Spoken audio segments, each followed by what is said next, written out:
Olá, editoras e editores que estão loucos para fazer o Homem-Aranha dançar. Nesse tutorial eu vou mostrar como usar o Chroma Key, ou o famoso fundo verde, no Adobe Premiere. Primeira coisa, você precisa ter um vídeo em fundo verde. No link da descrição vai ter esse vídeo do Homem-Aranha que eu mesmo fiz usando a Unreal Engine. Também tem o tutorial de como é que eu fiz esse vídeo, só com softwares gratuitos, tá marcado aqui. Se tu tiver curiosidade de aprender Unreal, dá uma olhadinha. Então o primeiro passo foi pegar o fundo verde. O segundo passo, eu fui no site pexels.com para pegar o nosso fundo, né? O site Pexels é um site de imagens gratuitas, então eu peguei esse vídeo horizontal e também peguei um na vertical.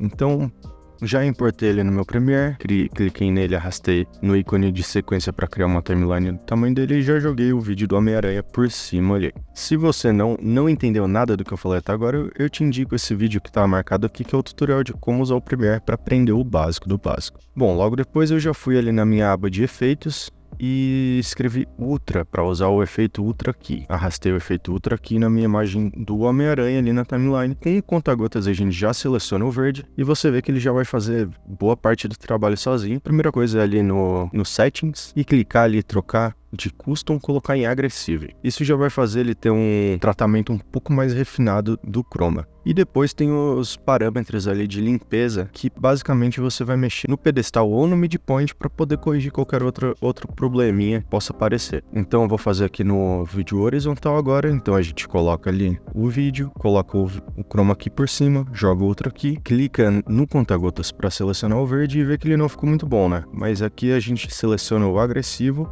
e ele já fica ótimo. Não sei se vocês reparam, mas ainda tem um pouco de ruído ali do lado do Homem-Aranha, uma manchinha branca, né?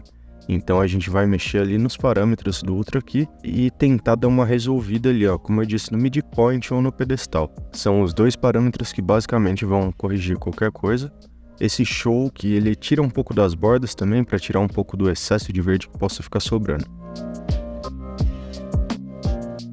Se você só usa Premiere, o tutorial já acabou por aqui, mas se você tiver curiosidade de ver como faz o tracking no Adobe After Effects, fica aí. Bom, primeiro eu copiei a minha composição no Premiere ali, segurando o Alt e arrastando, e depois, clicando com o botão direito, eu já mandei direto para o After Effects, e ele já mandou, digamos assim, a minha composição do Premiere para o After Effects. Aqui, então, a primeira coisa que eu vou fazer no After Effects é organizar meu projeto, separar ali o que é o vídeo, colocar numa pastinha chamada Footages, que é basicamente cenas ali, né? E daí sim a gente vai para o nosso projeto. Aqui já está aberta a nossa timeline e diferente do Ultra aqui do Premiere, aqui a gente vai usar um efeito que chama Keylight. Basicamente a mesma coisa, coloca o Keylight no nosso vídeo, clica com o conta-gotas no verde e você vai ver que ele já faz boa parte do trabalho. Mas tem algumas partes que ficam ali transparentes. Aqui é bom usar o Status ali como modo de visualização. O que está em cinza ele vai manter, o que não está aparecendo ele não vai manter. Então a gente consegue ver muito bem o que ele coloca e o que ele reduz. Voltando pro resultado final, a gente pode usar essa aba ali de parâmetros Screen Mate para dar uma refinada, tanto no Clip Back quanto no Clip White, e daí a gente consegue dar essa refinada e não deixar nada transparente, né? Então dá pra ver que o Chroma dentro do After Effects é um pouco mais refinado, né? Já de cara dá pra ver. E a próxima coisa que daí agora a gente já vai cair em algumas coisas sobre composição, tá? A primeira coisa para você fazer depois de fazer o seu Chroma é alinhar o nível de cor entre as duas cenas, porque essa cena que eu peguei do Pexels, ela foi filmada em um lugar, em um horário, uma iluminação determinada, e a cena do Homem-Aranha foi feita em outro contexto totalmente diferente. Então a primeira coisa é a gente tentar equilibrar as cores para parecer que elas estão na mesma cena. Então aqui no After Effects a gente vai selecionar a visão apenas por cor, primeiro por vermelho, depois por verde e por azul, e na nossa cena a gente vai adicionar o efeito Levels, ou em português o níveis, porém aqui é o Individual Controls, o controle individual, que a gente consegue mexer cor por cor. Então a gente vai pôr a visão apenas com a cor vermelha, vai no nosso Levels, selecionar apenas o vermelho, e daí é um trabalho um pouco de visualização. A gente vai ter que entender quanto de preto está sendo usado e o quanto de branco está sendo usado em cada cena, com cada cor à mostra, e tentar equilibrar a nossa cena virtual. Acho que deu para entender, mas se ficou alguma dúvida, deixa no comentário que talvez dá para trazer um vídeo só sobre colorismo. E agora o próximo passo, a gente vai pegar a nossa cena do Pexels e a gente vai criar uma câmera digital simulando todos os movimentos dela. Então a gente clica com o botão direito nela, clica em Tracking e clica em Traquear câmera. Fazendo isso, vai aparecer esse efeito 3D Camera Tracking e você vai clicar ali em analisar.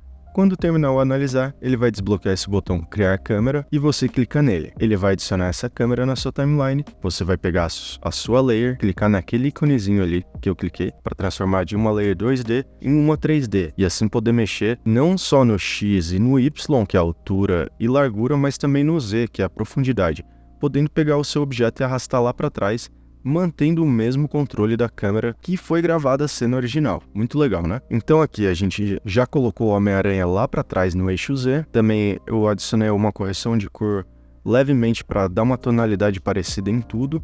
E adicionei esse Radial Blur para dar um pouco de desfoque de movimento nas bordas. Porém, esse Radial Blur é um efeito bem pesado e eu vou deixar ele desabilitado por enquanto para não pesar muito no meu vídeo. E por final, eu coloquei uma sombra também, que a sombra nada mais é do que eu peguei e dupliquei a camada do Homem-Aranha, deitei ele no eixo Y e adicionei um efeito chamado Drop Shadow, ou sombra projetada. Assim, no efeito Drop Shadow, eu cliquei ali apenas sombra, Shadow Only. Vou desabilitar aqui para vocês verem, ó, aparece ele inteiro. Então eu basicamente peguei a minha imagem do Homem-Aranha, deitei no chão e deixei aplicado somente como uma sombra. Mas eu também tive que fazer um pouco de animação para poder combinar ali com os movimentos dele, porque não fica perfeito. Isso daqui, vamos dizer que é mais uma solução criativa caseira, famosa gambiarra, do que realmente o que você faria. Mas como esse vídeo não é focado em um render super refinado, eu acho que o mais importante aqui é trazer o conceito para vocês. Agora a gente vai fazer um exercício de colocar um texto aqui, para vocês verem como fica muito simples a partir do momento que você cria essa sua câmera 3D. Então eu cliquei ali no ícone de texto, adicionei um texto Spider-Man, vou dar uma aumentada aqui e vou clicar ali no meu íconezinho, ó, de transformar de 2D para 3D. Então ele já está integrado ali no meu cenário 3D, eu vou jogar ele lá para trás, eu quero que esse texto fique atrás do meu Homem-Aranha. Uma maneira mais rápida de fazer isso, que eu estou fazendo, é simplesmente ir ali na layer do Homem-Aranha, copiar a posição dele, ir na minha layer de texto e colar. Simplesmente dar um Ctrl+C, Ctrl+V. Para abrir a layer de posição, para abrir o parâmetro de posição, é só apertar a letra P enquanto seleciona a sua layer. Então aqui ele já foi para trás, vou dar uma aumentada aqui para ficar um pouco mais em destaque. E dar uma rotacionada também para dar um pouco mais de perspectiva para o meu texto. Lembrando que isso daqui é só uma atividade, é mais para passar o conceito mesmo, não vou me focar em nenhum refinamento. Aqui a questão da sombra, eu apenas dupliquei a minha camada, deitei ela no eixo Y, vou ali jogar um Drop Shadow ou sombra projetada e habilitar a opção apenas sombra. Então temos já uma sombra.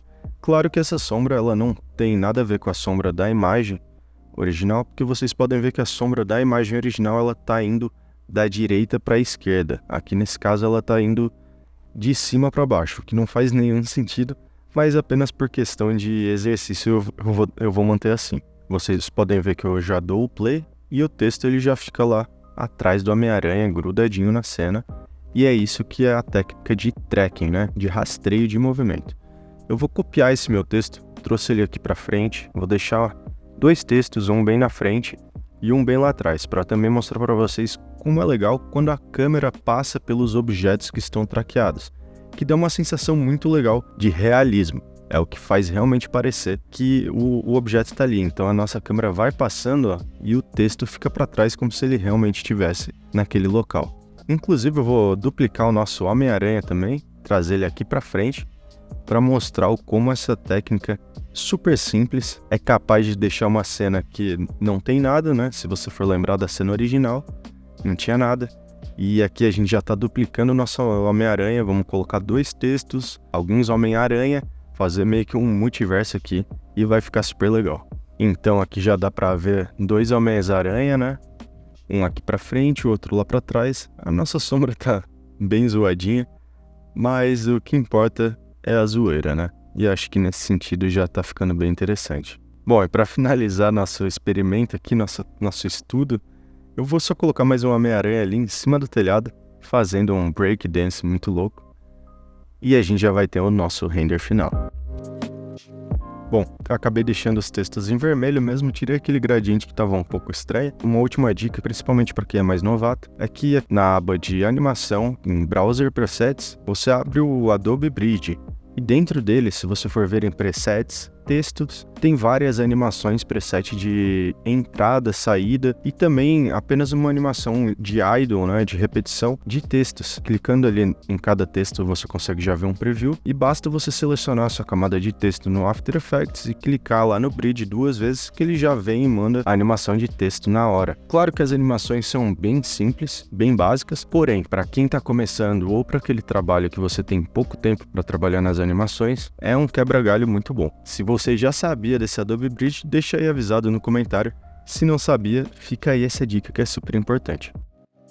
E agora a gente tem o nosso render final aqui, com 3 Homem-Aranha, 2 textos, tracking, chroma key, correção de cor, basicamente todos os conceitos básicos de composição dentro do After Effects. Eu espero que você tenha aprendido alguma coisa, tenha se divertido e deixa nos comentários se você vai colocar em prática ou não. Coloca algum vídeo que você fez com Chroma aí pra galera poder ver. Dúvidas ou sugestões, só deixar nos comentários. E lembrando também que se você quiser ver o vídeo tutorial de Unreal, como eu fiz a animação desse Homem-Aranha em fundo verde, tá marcado aqui em cima. Obrigado por assistir, se inscreva no canal e um abraço. Falou!